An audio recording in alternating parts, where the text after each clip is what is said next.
Почему Таджикистан должен бороться один? Досмотрите это видео до конца, и вы узнаете, почему власть талибов хотят признать и почему только Таджикистан готов противостоять до конца. Подписывайтесь на наши обновления и будете в курсе всех последних и важных событий. Ситуация в Афганистане не может не вызывать в России тревоги и опасений, заявил президент Российской Федерации Владимир Путин во время большой пресс-конференции в Манеже. Путин выразил надежду, что отношения России и Афганистана будут складываться наилучшим образом. Что нужно сделать сейчас, безусловно, нужно оказать помощь афганскому народу. Для нас это не праздный вопрос, потому что у нас открыты границы с центральноазиатскими странами, с бывшими республиками СССР. И проникновение оттуда экстремистских элементов не может не вызывать у нас тревоги и опасений, сказал российский лидер. Вызывает опасения наркотрафик из Афганистана и возможное проникновение экстремистских элементов. Путин обратил внимание, что с территории Афганистана до сих пор исходит огромное количество наркотиков. Отвечая на вопрос о признании правительства талибов в Афганистане, президент Российской Федерации отметил, что надо исходить из реалий. Нужно исходить из того, что те силы, которые оказались во главе Афганистана, будут настраиваться на то, что руководством страны должны быть представлены все этнические группы. И только это, на мой взгляд, может создать какие-то условия, порождающие надежды на стабилизацию в Афганистане, сказал Путин. Глава государства обратил внимание на необходимость оказать помощь афганскому народу.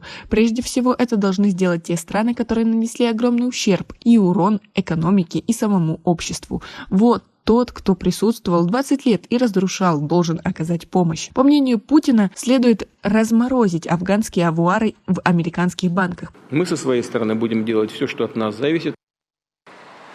Что касается признания нового афганского правительства, то решение по этому поводу должно быть консолидированным с другими странами. А как вы относитесь к такому комментарию по поводу ситуации в Афганистане и к тому, что в России уже достаточно давно говорят о признании афганских властей? И, в принципе, что косвенно это уже сделано. Свои ответы напишите нам, пожалуйста, в комментарии. При этом Россия и Таджикистан примут совместные меры по противодействию терроризму. Об этом рассказали в МИД Российской Федерации. Ряд договоренностей достигли заместитель главы ведомства Олег Сыромолотов и его таджикский коллега Содик Имами. Так, участники переговоров обсудили вопросы противодействия терроризму и экстремизму на фоне развития ситуации в Афганистане. Особое внимание уделено укреплению профильного российско-таджикистанского взаимодействия в интересах обеспечения стабильности и безопасности в Центральноазиатском регионе, сообщили в МИД Российской Федерации. Известно, что мнения властей двух стран о методах борьбы с террористами совпали, поэтому государства решили взаимодействовать и предотвращении других угроз. Особое внимание Сыромолотов и Имами уделили